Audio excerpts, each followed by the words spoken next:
Hello दोस्तों, नमस्कार। कमलेश ठाकुर राज exam academy पर आपका स्वागत करता हूं।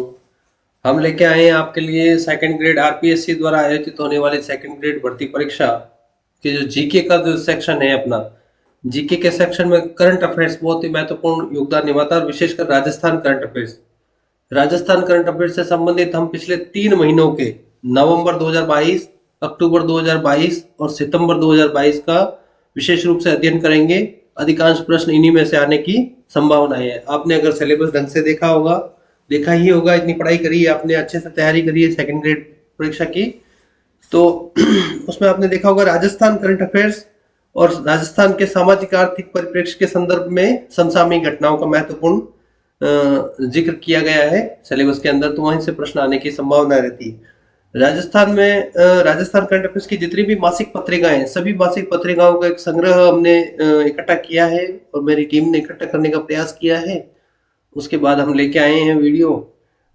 बड़ी बड़ी पोथियां तो करंट अफेयर्स की अब पढ़ी नहीं जाएगी, तो क्विक टाइम है, बहुत कम समय है। कल 2 दिन बाद ही किसी का पेपर है, 21 तारीख को, उसके बाद 24 तारीख को, 23 तारीख को। तो उन पेपर्स के अंदर अगर आप एक बार वीडियो भी देख के जाएंगे तो बहुत अधिक हेल्प होगी। वीडियो अच्छा लगे तो उसको लाइक शेयर सब्सक्राइब कर देना। इसके लिए मुझे, आप करेंगे ऐसा तो मुझे मोटिवेशन मिलेगा।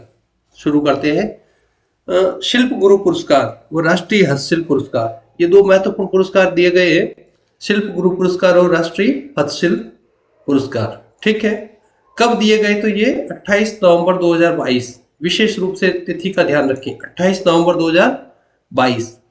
कहाँ दिए गए? तो विज्ञान भवन दिल्ली, दिल्ली में जो विज्ञान भवन बना गया वहां पर ये पुरस्कार वितरित किए गए हैं।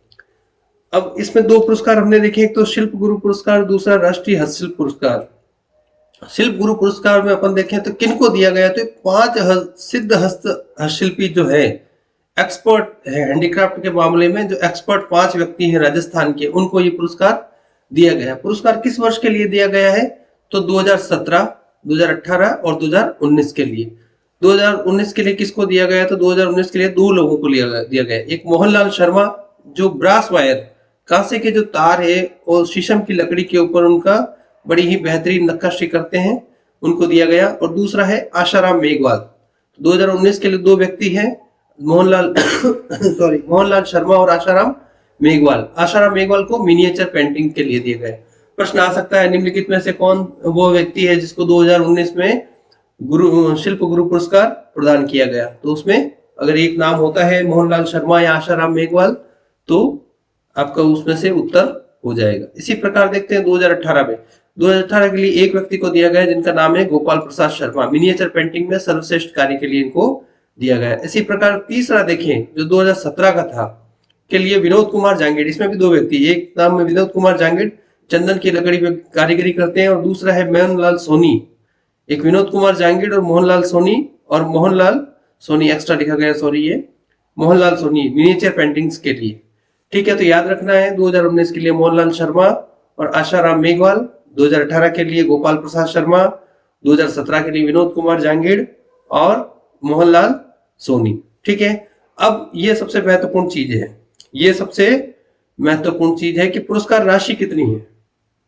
पुरस्कार में राशि देखा जाए तो एक सोने का सिक्का देंगे, एक सोने का सिक्का इनको दिया गया, और 12 लाख रुपए, 12 लाख रुपए। छोटा प्रश्न आ सकता है कि राजस्थान में शिल्प गुरु पुरस्कार जो दिया गया उसके अंदर राशि है 5 लाख, 2 लाख, 7 लाख, 12 लाख, 10 लाख, जो भी आपके ऑप्शन में हो सकते हैं, तो 12 लाख इसका सही उत्तर हो जाएगा। तो सोने का सिक्का दिया गया, 12 लाख राशि दी गई, ताम्रपत्र, शॉल, प्रमाण पत्र इत्यादि दिए गए, ये तो नॉर्मल बातें। ठीक है, आगे देखते हैं राष्ट्रीय हस्तशिल्प पुरस्कार।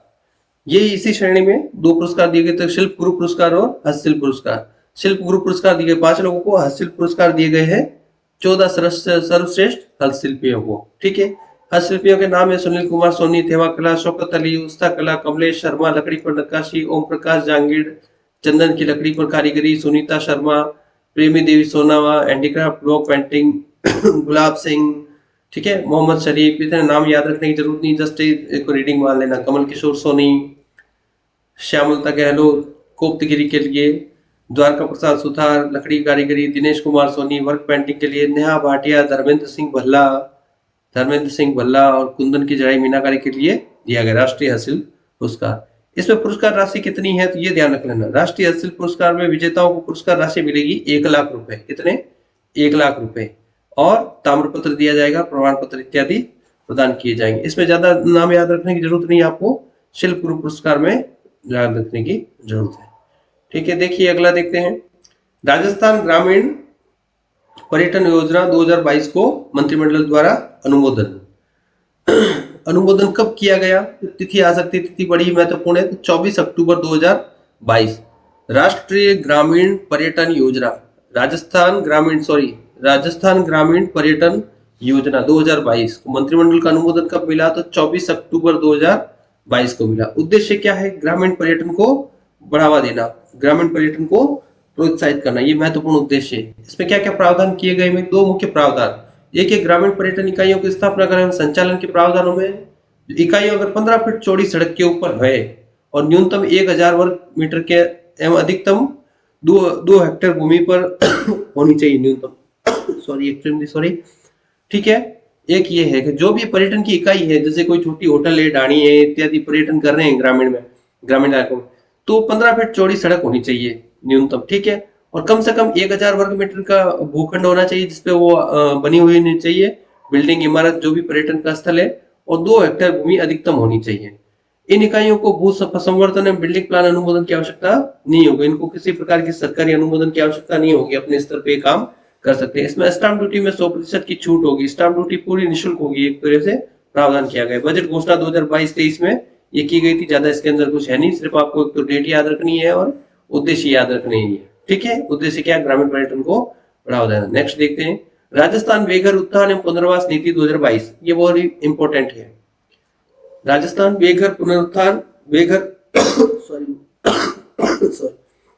राजस्थान बेघर उत्थान एवं पुनर्वास नीति 2022 अनुमोदन कब किया गया? तो इसका अनुमोदन किया गया है 24 अक्टूबर 2022 को। तिथि वेरी इंपॉर्टेंट है, जो डेट से डेट बहुत ही ज्यादा इंपॉर्टेंट है। सेकंड ग्रेड परीक्षाओं में आपने देखा होगा 2018 की परीक्षा, 15 की परीक्षा, 16 की परीक्षा, 13 की परीक्षा, तो डेट से बहुत ज्यादा क्वेश्चन आते हैं। किस तिथि को कौन सी नीति है भाई,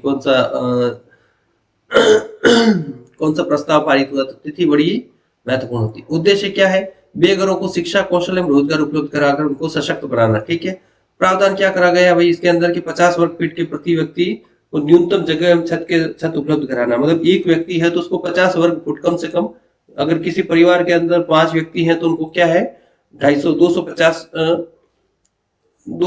वर्ग फुट का एक भूखंड दे दिया जाएगा, और कुछ उससे ऊपर बिल्डिंग वगैरह बनाने के लिए विशेष सब्सिडी के आधार पे पैसे दे दिए जाएंगे, जिससे कि वो अपना छोटा सा 1-2 कमरे बना के और मस्ती से रह सकें। नीति में पेयजल, चिकित्सा सुविधा, पर्याप्त अग्नि सुरक्षा उपाय जैसे मूलभूत आवश्यकताओं भी उपलब्ध कराए जाने का काम किया गया। शेल्टर्स गृह का संचालन करने के सहित होगा। इसमें कुछ खास ज्यादा नहीं है, ये इतना महत्वपूर्ण नहीं है। मंत्रिमंडल की अन्य प्रमुख स्वीकृतियां देखिए, बीकानेर जिला मुख्यालय पर मिनी फूड पार्क स्थापित किए जाने के लिए इतने 57.01 बीघा भूमि आवंटित किए जाने का प्रस्ताव को मंजूरी दी गई। ये बड़ा इंपॉर्टेंट है।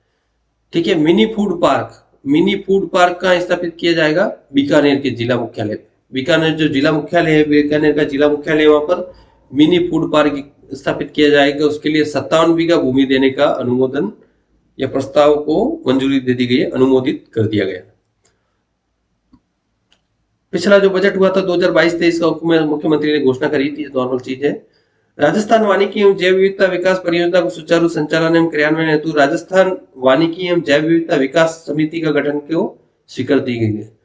जैव विविधता विकास और परियोजनाओं को सुचारू रूप से चलाने, जितनी भी जैव विविधता विकास की परियोजनाएं चल रही है उनको सुचारू रूप से चलाने के लिए एक समिति का गठन किया गया है। ठीक है, इस समिति में मेमोरेंडम ऑफ एक्सेशन तथा आर्टिकल ऑफ एक्सेशन का भी अनुमोदन किया गया। मतलब इस समिति का अनुमोदन कर दिया, समिति का गठन कर दिया गया, समिति अपना काम करना शुरू कर देगी। एक और महत्वपूर्ण चीज है, राजस्थान संगीत नाटक अकादमी जो जोधपुर में स्थापित है, राजस्थान संगीत नाटक अकादमी जोधपुर ने वर्ष 2022-23 के पुरस्कारों की घोषणा की है। कौन कौन से पुरस्कार देखते हैं अपन। कब करी घोषणा? सबसे पहला तो है 16 नवंबर 2022।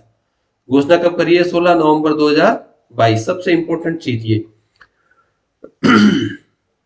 बिना का जोश मालू, बिना का जोश जैश कह सकते, बिना का जैश मालू की अध्यक्षता में संपन्न अकादमी की बैठक में 22-23 के लिए 12 पुरस्कारों की सर्वसम्मति से निर्णय लिया। भारत क्षेत्र में पुरस्कार देने की, तो पुरस्कार था सर्वोच्च फेलोशिप सम्मान। सबसे बेहतरीन पुरस्कार, सबसे बड़ा पुरस्कार है सर्वोच्च फेलोशिप सम्मान। एक्ट्रेस जो अभिनेत्री है इला अरुण, इनको दिया गया। बहुत ही इंपॉर्टेंट क्वेश्चन है, very very important, very very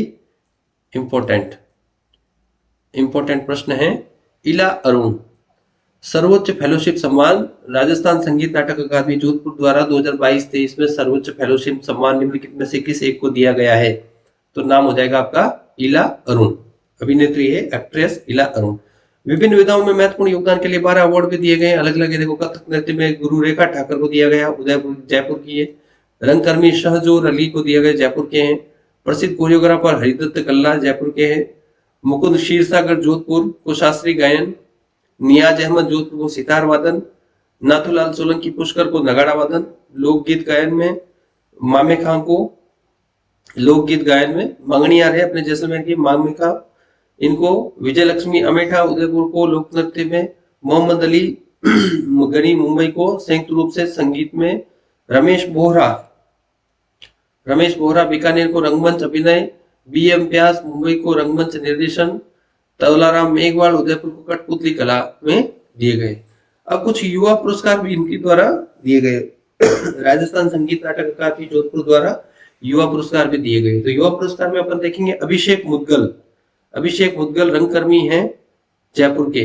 Anoop Raj Purohit शास्त्रीय गायन जोधपुर, कपिल वैष्णव तबला वादन जोधपुर, प्रेरणा राठी कथक नृत्य जोधपुर, वो अमित पलवार तालबंदी गायन अलवर, रेणु नागर सुगम संगीत अलवर, इनको भी युवा पुरस्कार दिया गया। थोड़े से नाम ज्यादा है, याद करने में कभी कठिनाई आ सकती है, बस एक बार आप रीडिंग मार लेना, वीडियो देख लेना, काम हो सकता है आपका, थोड़े इजीली लेना। बाल प्रतिभा पुरस्कार भी इनके द्वारा दिए गए, ये थोड़ा इंपॉर्टेंट है, ये इंपॉर्टेंट हो जाता है। कम नाम है तो वहां से प्रश्न बनने की संभावना रहती है, ज्यादा नामों से वो भी प्रश्न कम नहीं बनाते, ज्यादा नहीं बनाते।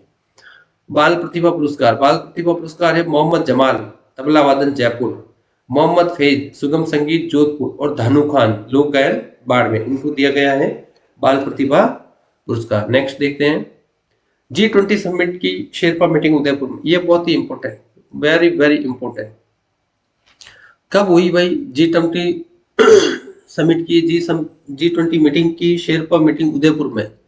जो G20 समिट है उसकी शेरपाओं की मीटिंग, शेरपा क्या होते हैं अपन बता रहे हैं अभी, शेरपाओं की मीटिंग उदयपुर में हुई है। कब हुई तारीख? तो 4 से 7 दिसंबर 2022, इसी वर्ष 4 से 7 दिसंबर 2022 को। कहाँ हुई? स्थान तो सिटी पैलेस उदयपुर, ये भी थोड़ा इंपॉर्टेंट है, ध्यान रखना। एक तो कब हुई 4 से 7 दिसंबर 2022, एक कहाँ हुई है तो सिटी पैलेस उदयपुर। कौन कौन शामिल हुआ इस मीटिंग में? कौन कौन शामिल हुआ? तो G20 जो 20 देश हैं, इसमें 19 तो देश हैं 20 में, प्लस एक है यूरोपीय यूनियन, EU जिसको अपन बोलते हैं यूरोपीय यूनियन, इस ऐसे मिलाकर ये 20 होते हैं। इन 20 बड़ी अर्थव्यवस्थाओं को, विकासशील और विकसित अर्थव्यवस्था के समूह को G20 बोला जाता है, मिलाकर एक ये संगठन है, ठीक है। इनके राजनयिक अधिकारी शामिल होंगे। शेरपा G20 समूह के सदस्यों के नेताओं का व्यक्तिगत दूत होते हैं। किसी भी देश, जैसे भारत के शेरपा कौन है अभी, तो उनका नाम है अमिताभ कांत। भारत के शेरपा कौन है? G20 शेरपा बैठक की अध्यक्षता में भारतीय शेरपा कौन है? तो अमिताभ कांत। तो प्रत्येक देश से, जितने भी ये 19 देश है और एक यूरोपीय यूनियन, सभी देशों से एक एक व्यक्ति आएंगे, प्रतिनिधि, तो 20 प्रतिनिधि होंगे उन देशों के, इनको ही शेरपा बोला जाता है, शेरपा, ठीक है, शेरपा बोला जाता है। तो मीटिंग कब हुई? 4 से 7 दिसंबर 2022 उदयपुर के सिटी पैलेस में हुई है। अन्य तथ्य में देख लेते हैं एक बार। भारत 1 दिसंबर 2022 को, ये तिथि याद रखना, वैसे राष्ट्रीय स्तर का करंट अफेयर्स आएगा नहीं, लेकिन कुछ भी कह नहीं सकते। भारत 1 दिसंबर 2022 को औपचारिक रूप से G20 की अध्यक्षता ग्रहण करेगा, एक साल के लिए रहेगा। 30 नवंबर 2023 तक भारत क्या रहेगा? G20 का अध्यक्ष रहेगा, एक वर्ष तक, ठीक है भाई। ये तिथि थोड़ा सा ध्यान रख लेना। आगे इसमें देखते हैं, IIT से निपटने के लिए राजस्थान तीसरे स्थान पर। नई दिल्ली स्थित मुख्यमंत्री सुरक्षा प्रकोष्ठ के डिप्टी एसपी नरेंद्र सिंह की अगुवाई में राजस्थान पुलिस की टीम ने 21 से 26 नवंबर 2022 को मानेसर में आयोजित इस प्रतियोगिता में यह खिताब जीता है। ठीक है, तीसरे स्थान पर रही। अगला है Gopal Ratna Puraskar, very important, very important. Gopal Ratna Puraskar कब दिया गया? तो 26 नवंबर।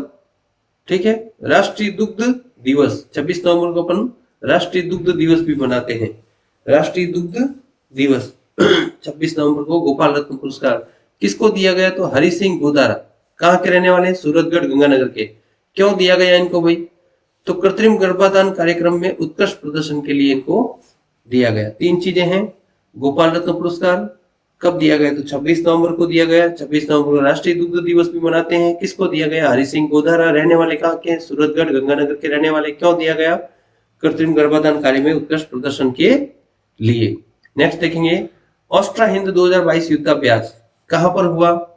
अभी आप देखोगे कि भाई ऑस्ट्रेलिया और हिंद, हिंद मतलब भारत, दो मिलके कर रहे हैं युद्धाभ्यास। तो इसके अंदर ये अंतरराष्ट्रीय स्तर का हो गया, लेकिन राजस्थान में क्यों पढ़ा रहे हो करंट अफेयर्स? क्योंकि कहां पर किया गया युद्धाभ्यास? कहां किया गया? Mahajan field firing range, Lunkaransar Bikaner. अपने बीकानेर जिले में लूणकरणसर तहसील है, उसमें महाजन फील्ड फायरिंग रेंज है, वहां पर सेनाएं अभ्यास करती रहती है। वहां पर ऑस्ट्रा हिंद 2022 युद्धाभ्यास किया गया। अवधि कब से कब तक थी? 28 नवंबर से 11 दिसंबर 2022 तक।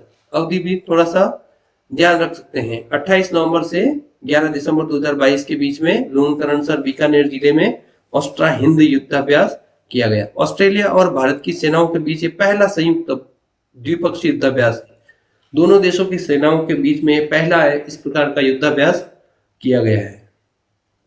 उद्देश्य क्या है? सरकार सैन्य संबंध बनाना, और ये छोटी मोटी बातें ऐसा भी पूछते नहीं, बस ये दो चीजें ध्यान रखना। कहाँ किया गया? एक तो महाजन फील्ड फायरिंग रेंज, और दूसरा 28 नवंबर से 11 दिसंबर 2022 को। ठीक है, लूणकरणसर तहसील बीकानेर जिला। ठीक है, एक और युद्धाभ्यास है शत्रुनाश, शत्रुनाश अभ्यास।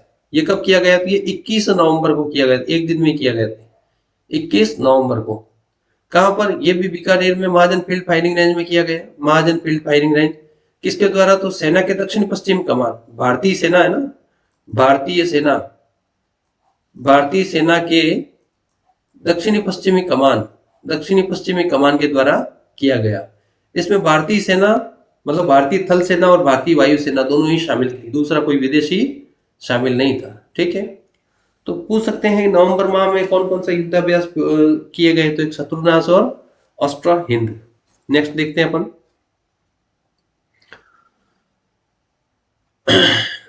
संगीत नाटक अकादमी अमृत पुरस्कार। संगीत नाटक अकादमी अमृत पुरस्कार, संगीत नाटक अकादमी अमृत पुरस्कार घोषणा कब की गई? 25 नवंबर 2022, 25 नवंबर 2022।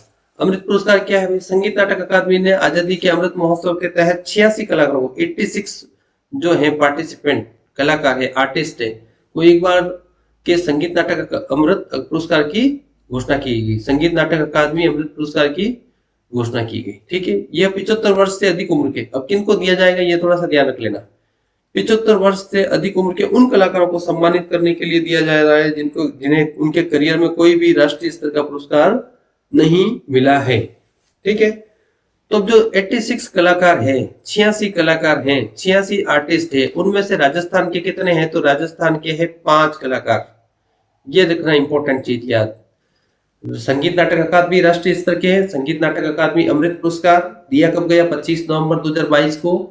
ठीक है, 86 कलाकार थे, और कलाकारों की एक योग्यता क्या रखी गई है? 75 वर्ष से अधिक उम्र के वे कलाकार जिनको राष्ट्रीय स्तर का कोई भी सम्मान उनके करियर में, पूरे करियर में, आजीवन कभी भी नहीं मिला है। तो 86 कलाकारों में से राजस्थान के कितने हैं? तो राजस्थान के 5 कलाकार हैं, 5 कलाकार। पहले कलाकार का नाम अपन देख लेते हैं, इनका क्रम ऐसा कुछ नहीं है, बस लिख लिया है। सरताज नारायण माथुर कहाँ के हैं? किस क्षेत्र से संबंधित है? तो लोक संगीत। सरताज नारायण माथुर, ये याद रखना भाई आप, ध्यान स्पेशल, सरताज नारायण माथुर। दूसरे हैं भारत रत्न भार्गव, इनका नाम है भारत रत्न भार्गव, भारत रत्न भार्गव रंगमंच। फिर है जोधा खान, दोगे खान, कोई दोगी खान भी बोलते हैं, जोधा खान भी बोलते हैं, लंगा संगीत। बाड़मेर जैसलमेर का अपना जो प्रसिद्ध है लंगा संगीत, उसमें जोधा खान, दूधे खान। अकीम खान मांगनियार, ये लोक संगीत से लंगा संगीत। फिर है गिरधारी लाल पंवार, गिरधारी महाराज कथक से संबंधित है। एक अगली और महत्वपूर्ण चीज है, इनको क्या क्या दिया जाएगा? तो 1 लाख रुपए नगद भेंट, एक ताम्रपत्र और एक अंगवस्त्र प्रदान की जाएगी, शॉल प्रदान की जाए। नेक्स्ट देखते हैं अर्जुन पुरस्कार। अर्जुन पुरस्कार वेरी वेरी इंपॉर्टेंट, इसको अति महत्वपूर्ण कर देना भैया, very very important, very important. Arjun पुरस्कार राजस्थान के 2 पुलिस अधिकारी हैं, उनको ये दिया गया है 2022 में। घोषणा कब की? तो 14 नवंबर 2022 को। ये इंपॉर्टेंट चीज है, कब की गई है? 14 नवंबर 2022। किन किन को दिया गया? 2 पुलिस अधिकारियों के नाम देख लो आप। एक पुलिस उपाधीक्षक डिप्टी एसपी ओम प्रकाश मिठरवाल, किस क्षेत्र में दिया गया? शूटिंग के क्षेत्र में, शूटिंग। दूसरे उप निरीक्षक एसआई साहब है अपने साक्षी कुमारी, साक्षी कुमारी कबड्डी। ठीक है, ये कितना महत्वपूर्ण अर्जुन पुरस्कार वाला प्रश्न अभी मैं आपको बता रहा हूं। साक्षी कुमारी कबड्डी। ठीक है, अन्य तथ्य देख लो आप। सॉरी, ओम प्रकाश मिटरवाल ने चांगवांग चीन में चांगवांग विश्व चैंपियनशिप में पुरुष 50 मीटर पिस्टल चैंपियनशिप में स्वर्ण पदक हासिल किया था। ऐसा करने वाले वे पहले भारतीय। वेरी इंपॉर्टेंट कथन है कि चांगवांग में जो विश्व चैंपियनशिप हुई थी शूटिंग की, 50 मीटर पुरुषों की विश्व चैंपियनशिप में जो इन्होंने स्वर्ण पदक गोल्ड मेडल प्राप्त किया था, ऐसा करने वाले पहले भारतीय। दूसरा, इससे पूर्व राजस्थान पुलिस के फुटबॉल के विख्यात खिलाड़ी, राजस्थान पुलिस में थे फुटबॉल के विख्यात खिलाड़ी थे जिनका नाम था मगन सिंह। मगन सिंह को भी अर्जुन अवार्ड मिल चुका है। तो राजस्थान से संबंधित 3 व्यक्तियों को अर्जुन अवार्ड मिल चुका है।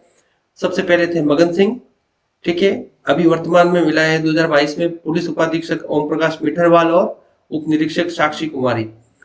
ये साक्षी कुमारी वाला जो कबड्डी है ना, ये अभी आपके वन रक्षक परीक्षा हुई थी, वन रक्षक, उसमें पूछा था कि राजस्थान की खिलाड़ी साक्षी कुमारी का संबंध किस खेल से है, तो उसमें ऑप्शन था कबड्डी। तो ये इतना इंपॉर्टेंट, एक तो ये, ठीक है, मिठरवाल साहब का प्रश्न पूछा हुआ है, ठीक है। और ये मगन सिंह, ये आरएएस मुख्य परीक्षा, आरएएस मेंस 2021 में ये 15 शब्द में स्पोर्ट्स एंड गेम का जो थर्ड पेपर होता है, पेपर में ये पूछा गया है, इंपॉर्टेंट, इसलिए कह रहा था अर्जुन पुरस्कार वाला वेरी इंपॉर्टेंट, एक बार देख लेना, ठीक है। 2 नाम याद रखने खास। राजस्थान उच्च शिक्षा काउंसिल, राज्य सरकार ने राजस्थान उच्च शिक्षा काउंसिल का गठन किया गया है। तो गठन किसके द्वारा किया गया? तो राजस्थान सरकार द्वारा। अध्यक्ष कौन होंगे? राजस्थान उच्च शिक्षा काउंसिल के अध्यक्ष होंगे उच्च शिक्षा मंत्री, ठीक है, बीडी कल्ला साहब। उपाध्यक्ष कौन होंगे? ये थोड़ा सा ध्यान रख लेना, वेरी इंपॉर्टेंट। राजस्थान उच्च शिक्षा काउंसिल के उपाध्यक्ष होंगे दरियाब सिंह चूड़ावत, दरियाब सिंह चूड़ावत। अन्य सदस्य कौन कौन है? जयनारायण व्यास विश्वविद्यालय के कुलपति प्रोफेसर केएल श्रीवास्तव, ठीक है, ये ध्यान रख लेना। Doctor Bhimrao Ambedkar law university के वाइस चांसलर प्रोफेसर देव स्वरूप। और थर्ड व्यक्ति हरदेव जोशी पत्रकारिता विश्वविद्यालय जयपुर के कुलपति सुधी राजीव। 3 व्यक्ति स्पेशली ध्यान रख लेना। तो उपाध्यक्ष कौन होंगे? दरियाब सिंह चूड़ावत, बाकी केएल श्रीवास्तव, देव स्वरूप और सुधी राजीव। नेक्स्ट देखते हैं business excellent award. Business excellent award तो किसको प्रदान किया गया बिजनेस एक्सीलेंट अवार्ड? तो हिंदुस्तान जिंक को, हिंदुस्तान जिंक लिमिटेड है उदयपुर में, ठीक है, इनको सॉरी बिजनेस एक्सीलेंट अवार्ड दिया गया है। श्रेणी कौन सी थी? तो प्लेटिनम श्रेणी का इनको दिया गया है। किसने दिया गया है, किसके द्वारा दिया गया? तो CII, confederation of Indian industries, भारतीय उद्योग परिसंघ और एक्सिम बैंक, एक्सिम बैंक मतलब एक्सपोर्ट इंपोर्ट बैंक, निर्यात आयात बैंक द्वारा दिया गया है। इसके बारे में हिंदुस्तान जिंक के बारे में देखते हैं। वेदांता समूह की कंपनी और भारत जिंक लैड, लैड मतलब सीसा, सीसा जस्ता बोलते हैं ना, जिंक को जस्ता, हिंदी वालों को थोड़ी समस्या हो सकती है। जस्ता सीसा और सिल्वर चांदी, चांदी का सबसे बड़ा और एकमात्र एकीकृत उत्पादक है। इंटीग्रेटेड स्मेल्टर प्लांट लगा हुआ है, integrated smelter plant. CII Exim के बारे में देख लो, कॉन्फेडरेशन ऑफ इंडियन इंडस्ट्री है, सीआईआई है, और भारत निर्यात आयात बैंक है एक्सिम, इनको संयुक्त रूप से ये इनके द्वारा दिया गया था। कुछ खास नहीं है, खाली अवार्ड का नाम पूछ सकते हैं, था किताब में लिखा हुआ तो फिर मैंने ले लिया प्रश्न। अगला देखो, Rajiv Gandhi fintech digital institute का शिलान्यास कब किया गया? ये वेरी वेरी इंपॉर्टेंट, बहुत ही महत्वपूर्ण, 13 नवंबर 2022। तिथि को विशेष रूप से याद रखें, 13 नवंबर 2022। कहाँ किया गया? राजकीय पॉलिटेक्निक महाविद्यालय जोधपुर में Rajiv Gandhi fintech digital institute का शिलान्यास कहाँ किया गया? पॉलिटेक्निक महाविद्यालय जोधपुर। ठीक है, डीजी फेस्ट समारोह में किया गया था। किसके द्वारा किया गया? तो माननीय मुख्यमंत्री अशोक गहलोत, राजस्थान। ठीक है, राजस्थान के माननीय मुख्यमंत्री honourable chief minister of Rajasthan mister Ashok Gehlot द्वारा। ठीक है, लागत कितनी आएगी? इसकी लागत आएगी लगभग 672 करोड़ रुपए। ये कोई खास इंपॉर्टेंट नहीं है। उद्देश्य क्या है? इस इंस्टीट्यूट में विद्यार्थियों और स्टार्टअप सहित युवाओं को विश्व स्तरीय मंच प्रदान किया जाएगा। स्टार्टअप के लिए जो युवाओं को है विश्व स्तरीय मंच प्रदान किया जाएगा। नेक्स्ट देखते हैं, राजस्थान स्टार्टअप नीति 2022 और इंक्यूबेटर सेंटर। ये वेरी इंपॉर्टेंट है, ये वेरी वेरी इंपॉर्टेंट है। 100% छपने की संभावना है। 3 पेपर होंगे, 3 में से एक में ये डेट आएगी गारंटी। राजस्थान स्टार्टअप नीति 2022 कब? 13 नवंबर 2022। तिथि विशेष रूप से याद रखें, वेरी इंपॉर्टेंट है, वेरी इंपॉर्टेंट। राजस्थान स्टार्टअप नीति 2022 की घोषणा कब की गई है? तो 13 नवंबर 2022 को। राजस्थान डिजी फेस्ट एंड जॉब फेयर के समापन समारोह में मुख्यमंत्री द्वारा राजस्थान स्टार्टअप नीति 2022 का विमोचन किया गया, नीति लॉन्च की गई। ठीक है, इस नीति में कुछ नहीं, स्टार्टअप को प्रोत्साहन मिलेगा, रोजगार के अवसर बढ़ेंगे इत्यादि इत्यादि। SC/ST के वर्ग का विशेष ध्यान रखा गया। ये नॉर्मल चीजें, खाली आपको ये 2 चीज याद रखनी। राजस्थान स्टार्टअप नीति कब घोषणा की गई? तो 13 नवंबर 2022। I start next incubator centre भी है, ये भी इसी दिन किया गया यहीं पर। तो इसका भी 13 नवंबर 2022। कहां पर? जोधपुर और पाली के लिए। उद्देश्य क्या? उद्यमिता और कौशल विकास को बढ़ावा देना। उद्यमिता को बढ़ावा देना और कौशल विकास को बढ़ावा देना। अन्य तथ्य क्या है? इससे पहले प्रदेश में जयपुर, जोधपुर, उदयपुर, अजमेर, कोटा, बीकानेर, भरतपुर, चूरू में इंक्यूबेटर सेंटर स्थापित हो चुके हैं। नॉर्मल ऐसा कुछ नहीं है। हो सकता है अभी प्रश्न बना दे, निम्नलिखित में से कौन सा एक जिला जहां पर इंक्यूबेटर सेंटर स्थापित नहीं है? ऐसा भी हो सकता है, वो फिर अपनी किस्मत खराब होगी। दिव्यांगजन सशक्तिकरण के लिए अलवर को राष्ट्रीय पुरस्कार। ये देख लो भाई, विशेष है।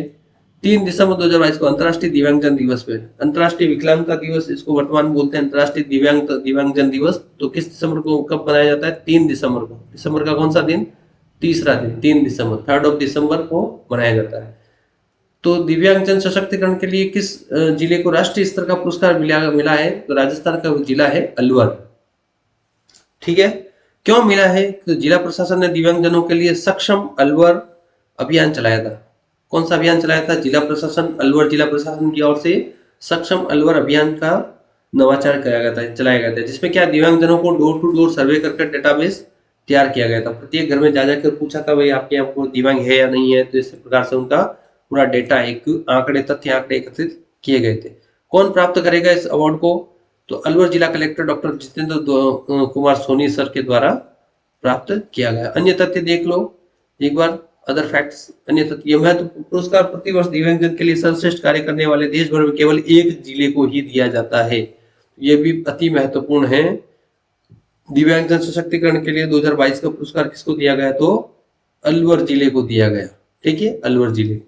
नेक्स्ट देखो, नेशनल टैक्सेशन अवार्ड 2022, राजस्थान को मिले 2 स्वर्ण पदक, स्वर्ण पुरस्कार।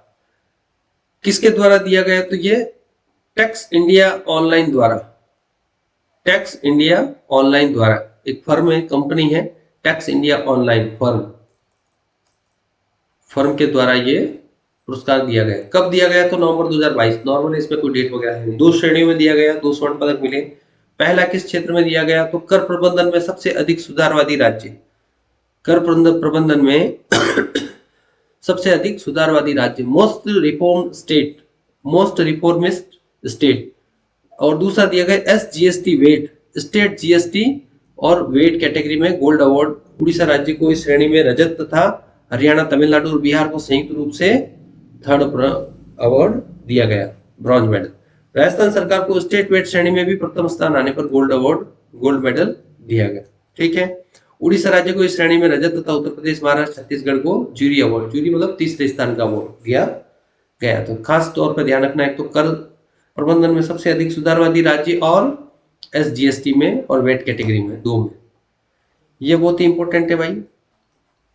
प्रोफेसर रमेश के अरोड़ा को देश का पहला राजेंद्र प्रसाद अवार्ड, ठीक है, कब दिया गया? तो 31 अक्टूबर 2022 को, 31 अक्टूबर 2022। किसके द्वारा? उपराष्ट्रपति जगदीप धनखड़ सर के द्वारा, उपराष्ट्रपति माननीय जगदीप धनखड़ सर के द्वारा दिया गया। किसको? डॉक्टर रमेश के अरोड़ा, प्रोफेसर रमेश के अरोड़ा सर, रमेश कुमार अरोड़ा सर, लोक प्रशासन के महान विद्वान हैं, फिलोसोफर टाइप के व्यक्ति हैं, इनको दिया गया। रमेश करोड़ उनकी पब्लिक एडमिनिस्ट्रेशन में राजस्थान यूनिवर्सिटी के पूर्व प्रोफेसर हैं रमेश अरोड़ा, ठीक है। डीन मैनेजमेंट डेवलपमेंट एकेडमी के चेयरपर्सन थे। अवार्ड क्या है? अन्य इनको अवार्ड मिले हुए पब्लिक एडमिनिस्ट्रेशन के क्षेत्र में सर्वोच्च योगदान देने के लिए award Indian institute of public administration नई दिल्ली की ओर से इस वर्ष शुरू किया गया है, इसी वर्ष शुरू किया गया ये अवार्ड। और किसको दिया गया? रमेश के अरोड़ा सर को दिया गया। किसके द्वारा शुरू किया गया? तो IIPA, Indian institute of public administration, new Delhi, नई दिल्ली के द्वारा दिया गया, ठीक है। तो ये बहुत ही ज्यादा इंपॉर्टेंट हो जाता है। मानक अलंकरण समारोह, मानक अलंकरण समारोह आयोजन कब हुआ? मानक अलंकरण समारोह का तो 13 नवंबर 2022। 13 नवंबर 2-3 जगह डेट आई है भाई, इसको विशेष रूप से याद रखना, इसमें कंफ्यूज मत होना आप लोग। 13 नवंबर 2022 कहाँ दिया गया? किस जगह समारोह का आयोजन हुआ? तो होटल चंद्रा इंपीरियल जोधपुर, ठीक है। ये कोई खास इंपोर्टेंट नहीं है। आयोजनकर्ता कौन थे? तो दैनिक जलते दीप और मासिक मानक पत्रिका द्वारा। ये दो है, एक तो जलते दीप अखबार आता है प्रतिदिन, दैनिक जलते दीप, और एक मासिक पत्रिका आती है मानक पत्रिका राजस्थान की, इनके द्वारा आयोजित। सम्मान कौन? मुख्यमंत्री अशोक गहलोत ने 3 पत्रकारों को मानक अलंकरण सम्मान तथा 15 पत्रकारों को, छायाकारों, जनसंपर्क कर्मियों और साहित्यकारों को विशिष्ट पुरस्कार से सम्मानित किया है, ठीक है।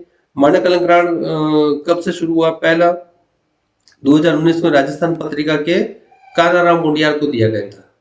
2020 के लिए राजस्थान पत्रिका के नंद किशोर सारस्वत को दिया गया। 2021 के लिए संगीता शर्मा, ये थोड़ा सा ध्यान रख लेना। 2021 के लिए मानक अलंकरण पुरस्कार किसको दिया गया? तो 2021 के लिए संगीता शर्मा, उससे ज्यादा पुराना पूछने की संभावनाएं नहीं है। राजस्थान ब्रजभाषा अकादमी चर्चा में क्यों है? हाल ही में इन्होंने क्या करा? 38वां 38 स्थापना दिवस, 38वां स्थापना दिवस इन्होंने मनाया। किस तारीख को मनाया? तो 28 नवंबर 2022 को 38वां स्थापना दिवस राजस्थान ब्रजभाषा अकादमी ने 38वां स्थापना दिवस 28 नवंबर 2022 को मनाया। समारोह का आयोजन कहाँ होगा? जवाहर कला केंद्र जयपुर में। अन्य तथ्य क्या? राजस्थान ब्रजभाषा अकादमी की स्थापना तत्कालीन मुख्यमंत्री स्वर्गीय शिवचरण माथुर के कार्यकाल में कब हुई थी? 38वां तो 28 नवंबर 1985, 28 ऑफ नवंबर 1985 को इसकी ब्रजभाषा अकादमी की स्थापना हुई थी। वर्तमान इसके संस्थापक कौन थे? विष्णुचंद्र पाठक इसके संस्थापक अध्यक्ष थे। उसके बाद अध्यक्ष कौन थे? 1985 में विष्णुचंद्र पाठक। वर्तमान में अध्यक्ष कौन है? Doctor Ramkrishna Sharma, doctor Ramkrishna Sharma. Next देखते हैं भाई, सेव। सेव क्या है? सेव से तात्पर्य, सेव का मतलब खाने वाला सेव नहीं, SAVE, सेव। सेव सेव से है safety against violation and exploitation of children, ठीक है। Safety against violation and exploitation of children, save. इस कार्यक्रम का शुभारंभ कब किया गया? 28 नवंबर 2022, ये भी तिथि इंपॉर्टेंट है। सेव कार्यक्रम, राजस्थान में सेव कार्यक्रम का शुभारंभ कब किया गया? तो 28 नवंबर 2022 को, ठीक है। किसके द्वारा किया गया? इस कार्यक्रम को लॉन्च करने वाला, शुरू करने वाला कौन है? सामाजिक न्याय एवं अधिकारिता विभाग और यूनिसेफ। यूनिसेफ की जो राजस्थान में यूनिसेफ की ब्रांच है, उसके द्वारा किया गया। कहाँ किया गया? तो अलवर जिले से पायलट प्रोजेक्ट के तौर पे शुरू किया गया। राजस्थान में कहाँ से शुरू किया गया? अलवर जिले से। ये भी इंपॉर्टेंट है, 1 2 3 तथ्य इंपॉर्टेंट है। तो फुल फॉर्म, दूसरा डेट, तीसरा किस किस के द्वारा, और चौथा किस जगह से, किस जिले से, अलवर, ठीक है। अलवर में फिर क्या हुआ? सफल हो गया तो संपूर्ण राज्य में इसको लागू कर दिया। अब सेव का उद्देश्य क्या है? ये भी इंपॉर्टेंट। नवाचार का, सेव नवाचार का उद्देश्य बच्चों का सर्वांगीण विकास के लिए सभी प्रकार की मूलभूत सुविधाएं उपलब्ध कराना तथा मुख्य रूप से शिक्षा, सुरक्षा और स्वास्थ्य से जुड़ी जो है सुविधाएं वो शामिल है, ठीक है। युद्धाभ्यास गरुड़, अपन ने 2 युद्धाभ्यास पहले देख चुके थे, ऑस्ट्रा हिंद और एक अन्य, तो ये युद्धाभ्यास गरुड़। गरुड़ 7, गरुड़ 7, गरुड़ 7 कहाँ हुआ? वायुसेना स्टेशन जोधपुर पे ही है। ये महाजन फायरिंग फील्ड फायरिंग रेंज में नहीं हुआ है, इसमें आपको कंफ्यूजन हो सकता है। तो युद्धाभ्यास गरुड़ कहाँ हुआ है? जोधपुर वायुसेना स्टेशन पे, सॉरी। कब से कब तक हुआ? तो 26 अक्टूबर से 12 नवंबर 2022 के बीच में। 26 अक्टूबर से 12 नवंबर 2022 किन के बीच हुआ? तो भारतीय वायुसेना भारतीय वायुसेना और फ्रांसीसी वायुसेना।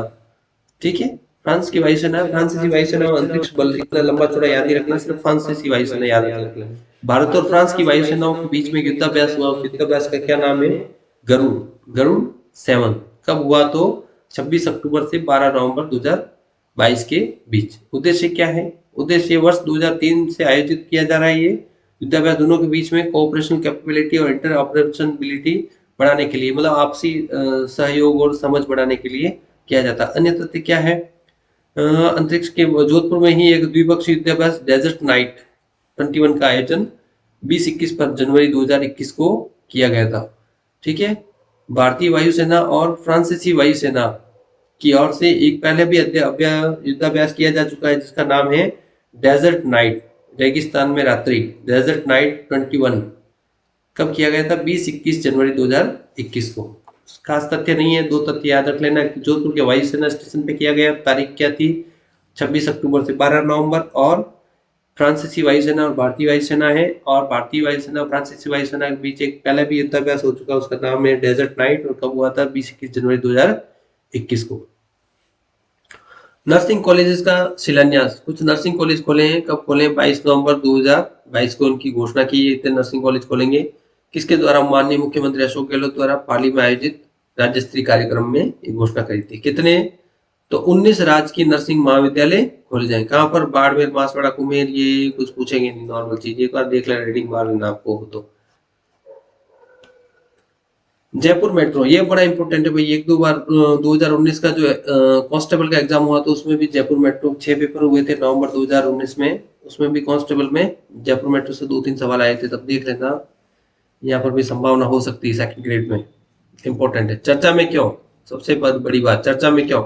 मुख्यमंत्री द्वारा, माननीय मुख्यमंत्री राजस्थान द्वारा जयपुर मेट्रो सुविधा को और अधिक सुलभ बनाने के लिए मेट्रो के फेज 1C, अभी 1A 1B चल रहे हैं, और 1C के लिए 993.51 करोड़ की स्वीकृति कब दी है? नवंबर 2022 में रुपए इतने देने की स्वीकृति दे दी है। फन सी जो है, फेज 1C कहां से कहां तक होगा? ये बड़ा इंपॉर्टेंट, यही इंपॉर्टेंट है। पैसे वैसे इतने इंपॉर्टेंट नहीं है। वैसे 993 करोड़ का फिगर एक बार याद रखना, हो सकता है प्रश्न पूछ ले, कोई भरोसा नहीं है, ऐसे प्रश्न पूछे जा चुके हैं पहले भी। फेज 1C, फेज 1C में बड़ी चौपड़, कहां से कहां तक? बड़ी चौपड़ से ट्रांसपोर्ट नगर। ठीक है, दो है, बड़ी चौपड़ से ट्रांसपोर्ट नगर को जोड़ा जाएगा। ये बड़ा इंपॉर्टेंट है, इस पूरे में इंपॉर्टेंट तथ्य यही है, बड़ी चौपड़ को ट्रांसपोर्ट नगर से जोड़ा जाएगा। अब दूसरा तथ्य, लंबाई कितनी है इसकी? इस पेज की लंबाई 2.85, 2.85 किलोमीटर। कितना है?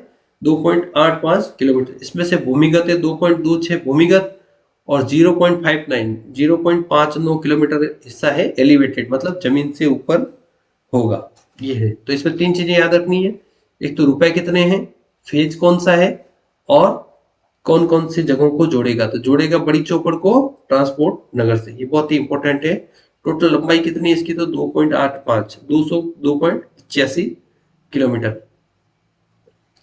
कुछ अंत तथ्य है, देख लीजिए। केसरी सिंह बारठ, केसरी सिंह बारठ अब राजस्थान के इतिहास में 1857 की क्रांति पे भी पढ़ते हैं, मैं तो भूमिका आपने निभाई थी। अभी देखते हैं चर्चा में क्यों है। क्रांतिकारी शहीद केसरी सिंह बारठ की 150वीं जयंती, कौन सी जयंती? बड़ी ही महत्वपूर्ण, राजस्थान इतिहास वाले सेक्शन में भी आपके इनसे प्रश्न आ सकता है। 150वीं जयंती कब मनाई गई? 21 नवंबर 2022, वेरी वेरी इंपॉर्टेंट। 150वीं जयंती मनाई गई 21 नवंबर 2022 को। अन्य तथ्य क्या है? स्वतंत्रता संग्राम में महत्वपूर्ण भूमिका निभाई थी, और उनका पैनोरमा बनाया गया था, भीलवाड़ा में करवाया जाएगा। बारठ के जन्म के स्थान में देखने के लिए मेरा गांव मेरी धरोहर के रूप में चयनित किया है। देवाखेड़ा गांव, आप किस गांव के रहने वाले थे? देवाखेड़ा गांव। ये भी एसटी में क्वेश्चन पूछा जा सकता है, करंट अफेयर्स ना होकर एसटी भी बन सकती है। लेखा परीक्षा सप्ताह, ये इंपॉर्टेंट। लेखा परीक्षा सप्ताह आयोजन कब से कब किया गया था? तो 21 से 25 नवंबर 2022 को, 21 से 25 नवंबर 2022 को लेखा परीक्षा सप्ताह का आयोजन किया गया था। मुख्य बातें क्या है? मुख्य बातें, 21 नवंबर 2022 को शुभारंभ करके प्रधान महालेखाकार के सुब्रमण्यम, राजस्थान के प्रधान महालेखाकार कौन है? के सुब्रमण्यम ने प्रधान महालेखाकार राजस्थान को कार्यालय कार्य के लिए भारत के सरकार, भारतीय नियंत्रक महालेखा परीक्षक की ओर से तीसरा स्थान दिया था इनको। ठीक है, ऐसा कुछ खास तथ्य नहीं है, सप्ताह कब बनाया बस ये तिथि याद रख लेना, ये वाली चीज इंपॉर्टेंट है इसमें, बाकी और कुछ नहीं। स्वच्छ विद्यालय पुरस्कार 2021-22, स्वच्छ विद्यालय पुरस्कार 2021-22 किसको इसको दिया गया पुरस्कार? राष्ट्रीय स्तर पर नेशनल लेवल पर स्वच्छ विद्यालय पुरस्कार 2021-22 पहला पुरस्कार किस किस को दिया गया? स्वामी विवेकानंद मॉडल स्कूल पनवाड़, कहां पर है? देवली टोंक जिला, राजस्थान के टोंक जिले में देवली तहसील में पनवाड़ स्थान है, जो जहाँ पर विद्यालय स्वामी विवेकानंद मॉडल स्कूल पनवाड़ इनको, और राजकीय बालिका उच्च माध्यमिक विद्यालय गंगापुर भीलवाड़ा को, दो को क्या दिया गया भाई? स्वच्छ विद्यालय पुरस्कार 2021-22। ठीक है, सॉरी। पूरण और निर्मला कौन है देखते हैं। चर्चा में क्यों? सबसे पहले तो चर्चा में क्यों, असम के गुवाहाटी में संपन्न 22वीं नेशनल पैरा स्विमिंग चैंपियनशिप, कौन सी चैंपियनशिप? असम में संपन्न, कहां पर संपन्न हुई? असम की राजधानी गुवाहाटी, असम की राजधानी गुवाहाटी में संपन्न 22वीं नेशनल पैरा स्विमिंग, 22वीं नेशनल पैरा स्विमिंग, कौन सी स्विमिंग? पैरा स्विमिंग में जो हुई थी 11 से 13 नवंबर 2022 को आयोजित हुई थी। राजस्थान जिले के तिवरी तहसील की रहने वाली बींजवाड़िया गांव है, तिवरी तहसील में बींजवाड़िया गांव राजस्थान में, पूरण और निर्मला दो सगी बहनें, इन्होंने टोटल 7 पदक जीते हैं। कितने पदक? 7 पदक। तो आ सकता है पूरण और निर्मला किस खेल से संबंधित हो? तो पैरा स्विमिंग, याद रखना, स्विमिंग नहीं, अगर एक ऑप्शन में आ जाए स्विमिंग और एक में आ जाए पैरा स्विमिंग तो पैरा स्विमिंग सही होगा, पैरा स्विमिंग करना है। कौन सी नेशनल चैंपियनशिप है? तो 22वीं नेशनल चैंपियनशिप, 22वीं नेशनल पैरा स्विमिंग चैंपियनशिप 11 से 13 नवंबर के बीच में आयोजित हुई थी। कहाँ आयोजित हुई थी? असम में किस जगह पे? तो वहां पे गुवाहाटी जिला है जो असम की राजधानी भी है, वहां पर आयोजित। कुल कितने पदक जीते? तो 7 पदक। ये वेरी वेरी इंपॉर्टेंट, ये पूरा पेज इंपॉर्टेंट है, ये वाला और ये दोनों तथ्य बहुत ही महत्वपूर्ण है। ठीक है, तो पूरण और निर्मला दो बहनें, सगी बहनें, जिन्होंने दोनों ने मिलकर 7 पदक जीते। बहुत बड़ी बात है, गौरव की बात है राजस्थान के लिए। अगला देखते हैं, गंग कैनाल रेगुलेशन कंप्यूटराइजेशन। गंग कैनाल चर्चा में क्यों? वापस चर्चा में क्यों? राजस्थान कैडर की भारतीय प्रशासनिक सेवा की अधिकारी हनुमानगढ़ जिला कलेक्टर रुक्मणी रियार मैडम, रुक्मणी रियार सिहाग पूरा नाम इनका है, रुक्मणी रियार सिहाग को राष्ट्रीय ई गवर्नेंस अवार्ड 2022 प्रदान किया गया। क्यों प्रदान किया गया? गंग कैनाल रेगुलेशन कंप्यूटराइजेशन प्रोजेक्ट, जो गंग कैनाल है, गंग नहर है, उसका जो पूरा इन्होंने जो उसका रेगुलेशन, उसका विनियमन करने के लिए पूरा कंप्यूटराइजेशन किया है ना, पूरा डिजिटलीकरण किया है उसका, इसके लिए इनको ये अवार्ड प्रदान किया गया है। ठीक है, इसमें कब प्रदान किया गया? नवंबर 2022, ये कोई खास नहीं है। किसके द्वारा? केंद्र सरकार की प्रशासनिक सुधार और लोक शिकायत विभाग द्वारा। ये बड़ा इंपॉर्टेंट है, ये इंपॉर्टेंट है। रुक्मणी रियार सियाग मैडम को गंग कैनाल कंप्यूटर रेगुलेशन कंप्यूटराइजेशन जो किया है उसके लिए जो पुरस्कार मिला है वो किसने दिया है? तो प्रशासनिक सुधार और लोक शिकायत विभाग द्वारा प्रदान किया गया है। Very very important. ठीक है, पुरस्कार वितरण किसने किया? केंद्रीय मंत्री डॉक्टर जितेंद्र सिंह ने प्रोजेक्ट टीम के से जम्मू कश्मीर की जो कटरा तहसील है वहां पर श्री माता वैष्णो देवी यूनिवर्सिटी में प्रदान किया गया। जम्मू कश्मीर की श्री माता वैष्णो देवी यूनिवर्सिटी में यह अवार्ड रुक्मणी रियार सियाग मैडम को प्रदान किया गया। पुरस्कार की राशि कितनी है ये थोड़ा सा ध्यान रख लेना, 5 लाख रुपए। कितना है? 5 लाख प्रशस्ति पत्र ट्रॉफी देकर, ये तो कोई मतलब नहीं है, प्रशस्ति पत्र ट्रॉफी 5 लाख रुपए को ध्यान में रखना है। नेक्स्ट देखते हैं अपन 56 भोग 2022। इसमें आप सोचोगे भाई 56 भोग भगवान के लग रहे हैं, लेकिन भगवान जैसे ही मामला है। आयोजन कब किया गया? 9 से 12 दिसंबर 2022 को किया गया आयोजन। 56 भोग 2022 का आयोजन 9 से 12 दिसंबर 2022 को कहाँ किया गया? राजस्थान हाट जल महल जयपुर। किसके द्वारा? राजस्थान सरकार के उद्योग विभाग द्वारा। ये इंपॉर्टेंट, ये आ जाएगा 56 भोग 2022। राजस्थान में 56 भोग 2022 का आयोजन किसके द्वारा किया गया? उद्योग विभाग। ये बड़ा इंपॉर्टेंट है, राजस्थान सरकार का उद्योग विभाग है, उसके द्वारा आयोजन किया गया। उद्देश्य क्या है ये देखो ध्यान से। उद्देश्य इस फूड फेस्टिवल, ये खाद्य उत्सव था, फूड फेस्टिवल को आयोजन किए जाने का उद्देश्य जिलों में चल रहे व्यंजनों को बेहतर मंच उपलब्ध करवाना। प्रत्येक जिले के अपने अपने खाने पीने के कुछ बेहतर व्यंजन है, उनको एक ऐसा मंच उपलब्ध कराना जिनसे उनकी ख्याति और राष्ट्रीय अंतर्राष्ट्रीय स्तर पर पहुंच सके। इसका कोई खास उद्देश्य नहीं था, बस उद्देश्य क्या था, आयोजन कब किया, तो 9 से 12 दिसंबर। नाम क्या है, 56 भोग 2022। कहाँ पर किया गया, तो जल महल, जो राजस्थान हाट जल महल में। और किसके द्वारा किया गया, यह बड़ा इंपॉर्टेंट है, उद्योग विभाग राजस्थान सरकार के द्वारा। उमेश मिश्रा अपन ने अक्टूबर वाले करंट अफेयर्स में देखा था, उमेश मिश्रा चर्चा में क्यों है, राजस्थान के 35वें पुलिस महानिदेशक बने हैं, DGP, director general of police Rajasthan, DGP बने हैं। 35वें क्रम याद रखना, 35वें क्रम पुलिस महानिदेशक। पदभार कब संभाला, तो 3 नवंबर 2022 को। आप उत्तर प्रदेश के कुशीनगर के रहने वाले मूल रूप से कहाँ है, उत्तर प्रदेश के हैं। राजस्थान कैडर के आईपीएस अधिकारी हैं। तो राजस्थान के 35वें डीजीपी बने हैं, 35वें पुलिस महानिदेशक बने हैं। नेक्स्ट देखिए, जन कल्याण पोर्टल को वर्ष 2022 का स्कॉच गोल्ड अवार्ड, ये बड़ा महत्वपूर्ण, स्कॉच गोल्ड अवार्ड किसको, जन कल्याण पोर्टल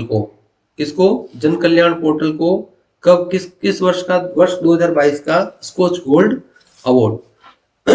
सूचना प्रौद्योगिकी और संचार विभाग की परियोजना जल कल्याण पब्लिक वेलफेयर पोर्टल को श्रेणी कौन सी, ई गवर्नेंस श्रेणी में स्कॉच गोल्ड अवार्ड किस श्रेणी में दिया गया, ई गवर्नेंस श्रेणी में स्कॉच गोल्ड अवार्ड क्यों दिया गया भाई, इस पोर्टल ने सभी विभागों में जनहित में चल रही योजनाओं, परियोजना, सेवाओं और दस्तावेजों का संकलन किया है। पोर्टल पर सुशासन मॉडल में बजट घोषणाएं, कैबिनेट निर्णय, जन घोषणा पत्र 2018, मुख्यमंत्री के निर्णय, सरकार के नवाचार, रोजगार सृजन इत्यादि क्या सूचनाएं उपलब्ध करवाता है। तो ज्यादा कुछ इंपॉर्टेंट नहीं है। किस श्रेणी में दिया गया, तो ई गवर्नेंस की श्रेणी में। कौन सा अवार्ड दिया गया था, स्कॉच गोल्ड अवार्ड किसको दिया गया, तो पब्लिक वेलफेयर पोर्टल, जन कल्याण पोर्टल पब्लिक वेलफेयर पोर्टल को स्कॉच गोल्ड अवार्ड 2022 दिया गया। ज्यादा इसके अंदर कुछ है नहीं। राजस्थान आवासन मंडल, राजस्थान हाउसिंग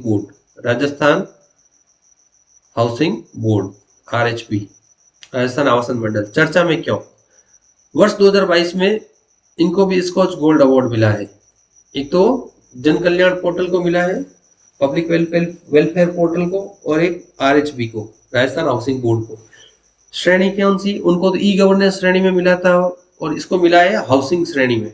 क्यों मिला है, राजस्थान आवासन मंडल के नवाचारों एवं कायाकल्प के लिए विशेष, ठीक है, कायाकल्प के लिए राजस्थान आवासन मंडल के नवाचार और कायाकल्प ले विशेष तथ्य क्या है, मंडल को लगातार दूसरे वर्ष ये सम्मान अर्जित करने का गौरव प्राप्त हुआ। इसे हाउसिंग कैटेगरी में वर्ष 2021 में भी स्कॉच गोल्ड अवार्ड मिला था। तो प्रश्न आ सकता है, लगातार 2 वर्षों तक आवासन के क्षेत्र में स्कॉच गोल्ड अवार्ड प्राप्त करने वाला संस्थान या है, ABCD आ जाएगा आपके, ABCD, ठीक है, डी में हो जाएगा RHB।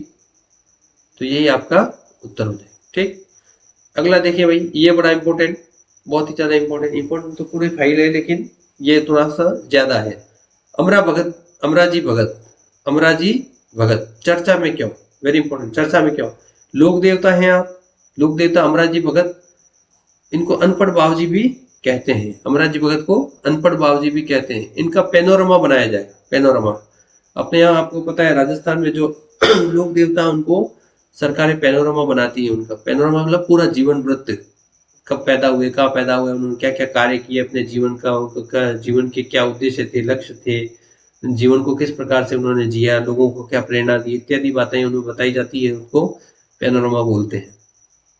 तो इनका पैनोरमा बनेगा, कहाँ पर बनेगा, पैनोरमा कहाँ पर बनेगा, चित्तौड़गढ़ जिले की भदेसर तहसील के गांव दौलतपुरा, ग्राम पंचायत बागुड़ में इनका पैनोरमा बनेगा। तो ये इंपॉर्टेंट रखना, अमराजी भगत अनपढ़ बाबूजी बोलते हैं, इनका पैनोरमा बनेगा। तो जिला कौन सा, चित्तौड़गढ़, तहसील कौन सी, भदेसर, गांव कौन सा, दौलतपुरा, ग्राम पंचायत कौन सी, बागुड़। ये थोड़ा सा इंपॉर्टेंट है, अति महत्वपूर्ण। महावीर जी का महामस्तक अभिषेक, महावीर जी का है करौली, सब लोगों को पता है, राजस्थान इतिहास पढ़ते हो। समारोह की शुरुआत कब हुई, नवंबर 2022 में, कुछ खास नहीं है। गाड़िया लोहार कल्याण बोर्ड, ये वेरी इंपॉर्टेंट है भैया, गाड़िया लोहार कल्याण बोर्ड, मंजूरी कब दी गई इस बोर्ड को बनाने की, नवंबर 2022 में। गाड़िया लोहार कल्याण बोर्ड को स्थापना करने की मंजूरी दी गई है नवंबर 2022 में। संरचना क्या रहेगी? मुख्यमंत्री द्वारा गठित इस बोर्ड में एक अध्यक्ष होगा। मुख्यमंत्री ने इस बोर्ड का गठन किया है, माननीय मुख्यमंत्री राजस्थान ने। इसमें एक अध्यक्ष होगा, एक उपाध्यक्ष होगा तथा 5 सदस्य। ठीक है, एक अध्यक्ष, एक अध्यक्ष, एक उपाध्यक्ष और 5 सदस्य। तो कुल कितने हो गए? 7। ठीक है, एक अध्यक्ष, एक उपाध्यक्ष और 5 सदस्य सहित कुल 7 सदस्य इसमें होंगे। राजस्थान लोहार कल्याण राजस्थान में जो गाड़िया लोहार कल्याण बोर्ड है उसके सदस्य संख्या होगी 7। 7 में एक अध्यक्ष होगा, एक उपाध्यक्ष होगा और एक 5 सदस्य होंगे। सॉरी, ठीक है। तथा सामाजिक न्याय और अधिकारिता विभाग इस बोर्ड का प्रशासनिक विभाग होगा। इस बोर्ड का प्रशासन कौन संभालेगा? इस बोर्ड का प्रशासन संभालने की जिम्मेदारी होगी सामाजिक न्याय और अधिकारिता विभाग राजस्थान सरकार की। सामाजिक न्याय और अधिकारिता विभाग राजस्थान सरकार की। उद्देश्य क्या है भाई? उद्देश्य आप लोग जानते ही हो, राणा जी के वजह से उदयपुर इन्होंने ही बताया था भाई। तो महाराणा प्रताप जंगलों में घूमते रहे थे, अकबर के खिलाफ, मुगल सेना के खिलाफ जितना भी विद्रोह किया था उन्होंने या उनका प्रतिरोध किया था, तो गाड़िया लोहार ऐसा कहा जाता है कि उनके साथ साथ रहते थे। तो अभी वर्तमान में भी यही परंपरा चली आ रही है, कहीं इसी एक जगह पर टिक के रहते हैं नहीं है। तो इनके सामाजिक आर्थिक कल्याण के लिए इस बोर्ड का गठन किया गया। नवंबर 2022 में किया गया। सदस्य संख्या कितनी होगी? टोटल 7, जिसमें एक अध्यक्ष होगा, एक उपाध्यक्ष होगा और 5 सदस्य होंगे। इसका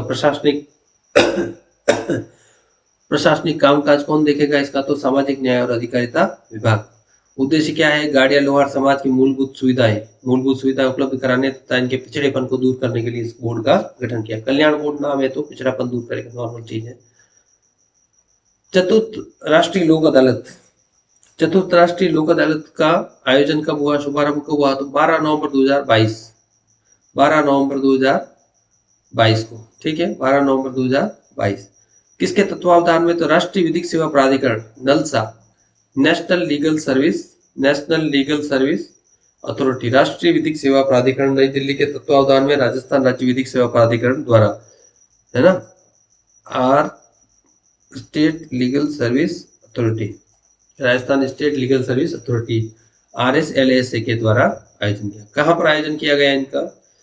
राष्ट्रीय लोक अदालत का आयोजन राजस्थान उच्च न्यायालय की जयपुर पीठ के मुख्य न्यायाधीश वीरेंद्र सिंह द्वारा जयपुर स्थित राजस्थान उच्च न्यायालय परिसर में ही आयोजन किया गया। ऐसा कुछ खास नहीं इसमें। अन्य तथ्य, राजस्थानगत लोक अदालत प्रकरणों विस्तार में देश में प्रथम स्थान पर, दूसरे स्थान पर, ऐसा कुछ खास नहीं।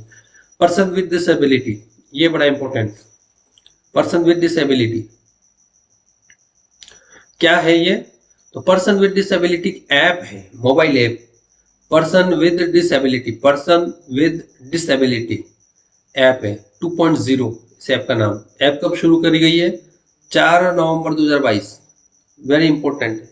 पर्सन विद डिसेबिलिटी ऐप 4 नवंबर 2022 को लॉन्च की गई। ठीक है, किसके द्वारा? तो भारतीय निर्वाचन आयोग द्वारा। ये बड़ा इंपॉर्टेंट है भाई, ये बहुत ही महत्वपूर्ण है। पर्सन विद डिसेबिलिटी ऐप किसके द्वारा लॉन्च की गई है? तो किसके द्वारा लॉन्च की गई है? भारतीय निर्वाचन आयोग। अगर आ जाए आपके 4 ऑप्शन, एक है सामाजिक न्याय और अधिकारिता विभाग, बी आ जाए गृह विभाग, सी आ जाए निर्वाचन विभाग और डी आ जाए भारतीय निर्वाचन आयोग। तो 99% जनसंख्या क्या हो जाएगी? साफ हो जाएगी। ठीक है, इसको थोड़ा सा ध्यान देना, इस पे थोड़ा सा ध्यान देना है, ये अति महत्वपूर्ण है। ठीक है भाई, इस पे ध्यान देना। आगे देखते हैं क्यों इसको लॉन्च क्यों किया? दिव्यांगजनों के निर्वाचन प्रक्रिया से जोड़ने के लिए। नॉर्मल चीज है, राष्ट्रीय स्तर की। सौम्या गुजर प्रश्न नहीं आएगा, करंट अफेयर्स में था इसलिए शामिल कर लिया। ग्रेटर जयपुर नगर निगम की महापौर के रूप में सौम्या गुजर ने तीसरी बार मेयर का कामकाज 12 नवंबर 2022 को संभाल लिया है। उल्लेखनीय है कि राजस्थान हाईकोर्ट की याचिकाकर्ता को सुनवाई का मौका दिए बिना महापौर पद से बर्खास्त करने पर हाईकोर्ट ने आदेश निरस्त कर दिया था। कुछ खास नहीं, करंट अफेयर्स में क्वेश्चन आने जैसा नहीं। ठीक है, इंडिया स्टोन मार्ट, ये very important. India stone mart very important. क्या है?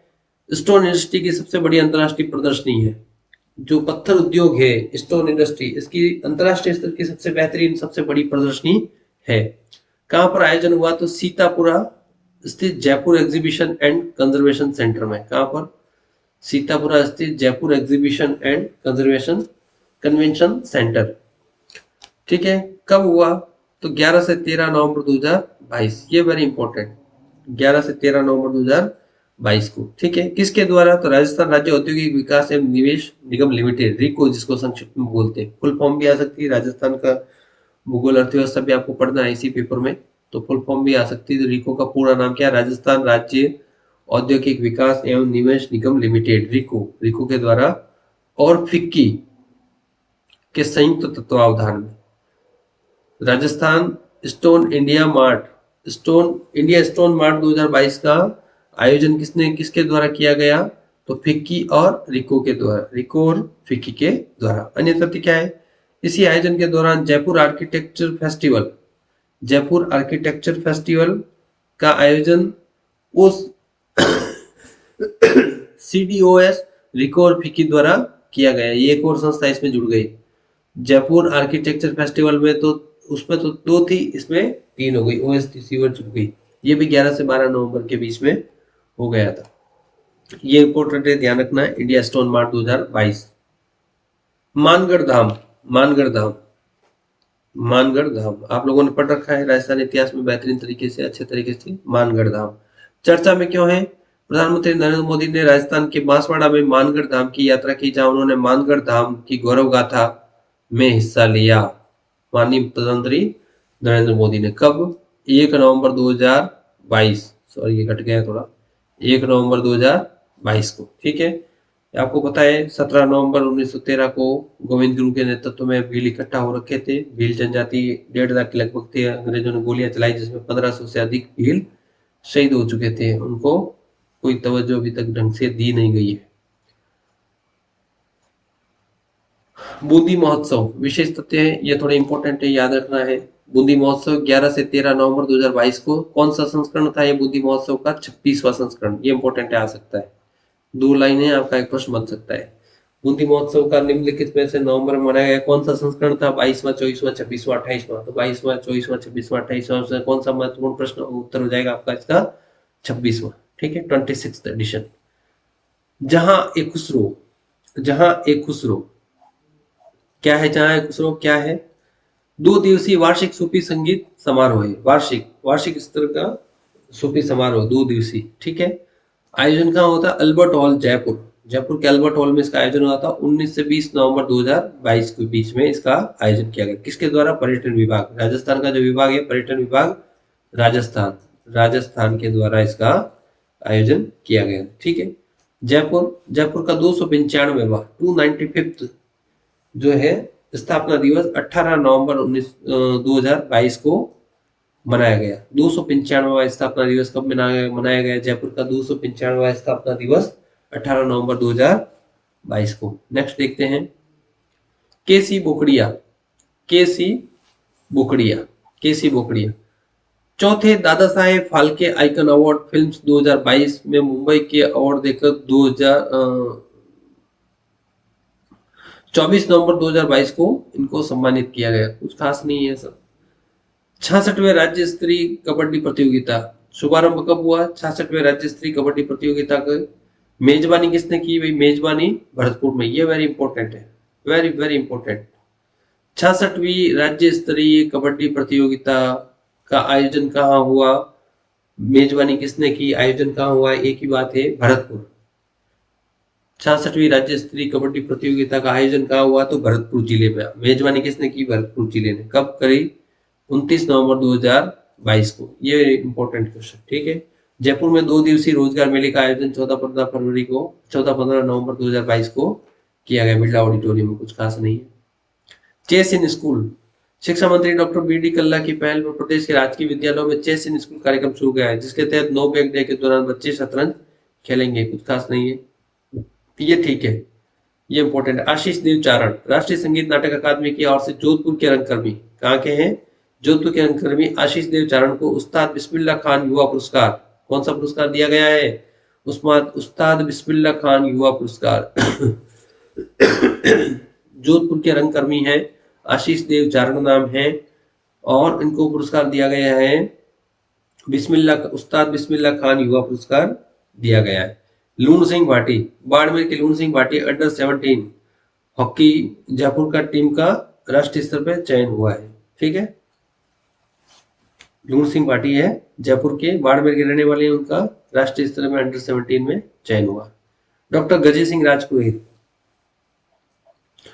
गजे सिंह राजपुरोहित को उनकी आलोचना कृति राजस्थानी साहित्य री सौरभ, नाम देख लो कृति का, राजस्थानी साहित्य री सौरभ के लिए 29वें 29th गौरीशंकर कमलेश भाषा साहित्य पुरस्कार से सम्मानित किया गया। ये इंपॉर्टेंट है, वेरी इंपॉर्टेंट। डॉक्टर गजे सिंह राजपुरोहित। आलोचनात्मक कृति का क्या नाम है? राजस्थानी साहित्य री सौरभ, राजस्थानी साहित्य री सौरभ, ये बड़ी इंपॉर्टेंट है, याद रख लेना। राजस्थानी साहित्य री सौरभ कृति है, 29वें गौरीशंकर कमलेश भाषा साहित्य पुरस्कार दिया गया है।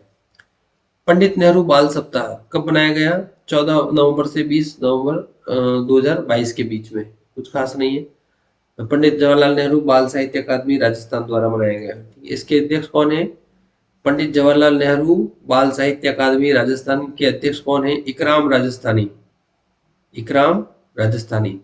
पंडित जवाहरलाल नेहरू बाल साहित्य अकादमी राजस्थान के अध्यक्ष कौन है? इकराम राजस्थानी। ये इंपॉर्टेंट है, आ सकता है।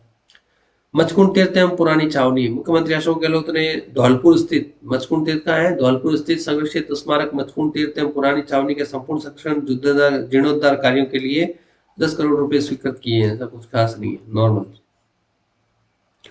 अगला देखो, खेजड़ली शहीदी राष्ट्रीय पर्यावरण संस्थान।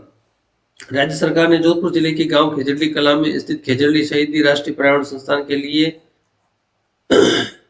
4.1197 एकड़ भूमि को स्टाम्प शुल्क से मुक्त कर दिया है। यह प्रश्न नहीं पूछा जाएगा, नॉर्मल। राज्यपाल एवं कुलाधिपति कलराज मिश्र ने भरतपुर के महाराजा सूरजमल ब्रज विश्वविद्यालय में संविधान पार्क, ये इंपॉर्टेंट है।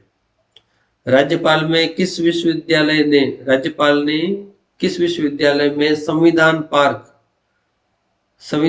का लोकार्पण किया है? तो किसमें किया है? महाराजा सूरजमल ब्रज विश्वविद्यालय, महाराजा सूरजमल ब्रज विश्वविद्यालय में राज्यपाल माननीय श्री कलराज मिश्र जी ने भरतपुर के महाराजा सूरजमल ब्रज विश्वविद्यालय में संविधान पार्क का लोकार्पण कब किया है? 26 नवंबर 2022 को।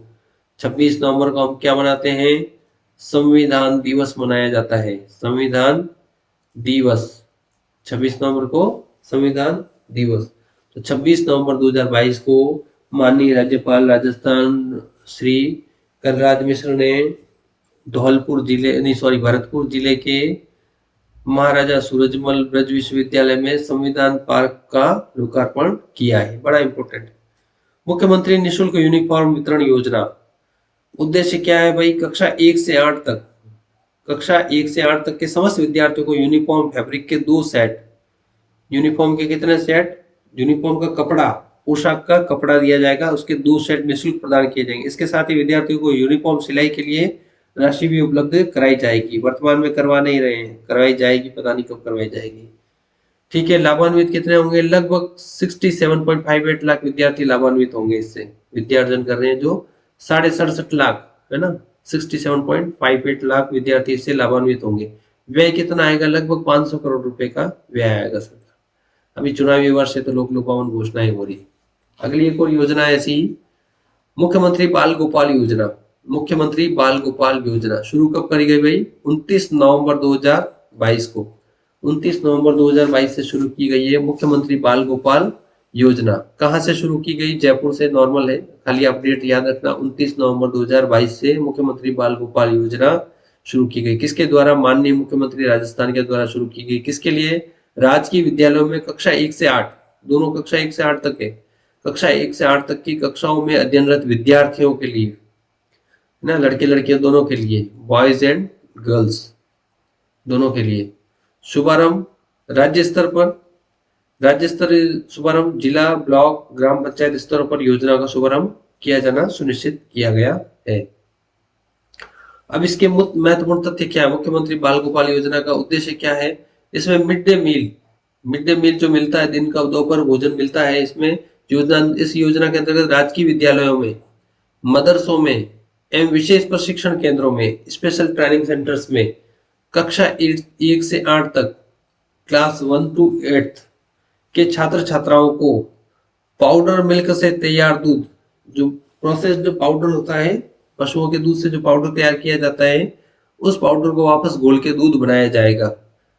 उस पाउडर से जो दूध तैयार होगा उसका 2 दिन, सप्ताह में 2 दिन, मंगलवार और शुक्रवार, Tuesday and Friday, Friday and Tuesday को दिया जाएगा। ठीक है, योजना पे व्यय कितना आ जाएगा? तो 476 करोड़, 500 करोड़ उस पे आया था, 400 इस पे, लगभग 1000 करोड़ का काम हो गया राजस्थान सरकार की। ठीक है, अब इसमें किस किस क्लास को कितना कितना दिया जाएगा? तो कक्षा 1 से 5, पहली से लेकर 5वीं कक्षा तक के बच्चों को 15 ग्राम पाउडर लिया जाएगा, दूध का पाउडर, उसको घोल के 150 मिलीलीटर, है ना, 150 ग्राम, 150 मिलीलीटर, 150 ml उसको तैयार कर लिया जाएगा और उसको एक गिलास भर के बच्चे को दे दिया जाएगा। कौन सी क्लास? 1 से 5 तक की। फिर कक्षा 6 से 8, क्लास 6 to 8 को 20 ग्राम पाउडर घोल के उस घोल को 200 ग्राम बना दिया जाएगा, 200 मिलीलीटर बना दिया जाएगा। इस 200 मिलीलीटर को दे दिया जाएगा, 200 मिलीलीटर को 5 से 8वीं तक की कक्षा को दे दिया जाएगा। ठीक है, आज कुछ गलतियां हुई थी, तबीयत सही नहीं थी, हो सका कुछ गलती तो आप माफ कर देना। वीडियो अच्छा लगे तो शेयर सब्सक्राइब कर देना, लाइक कर देना, मोटिवेट होता रहूंगा इसी प्रकार से और आगे मेहनत करता रहूंगा। धन्यवाद। जय हिंद, जय भारत, सबका कल्याण हो।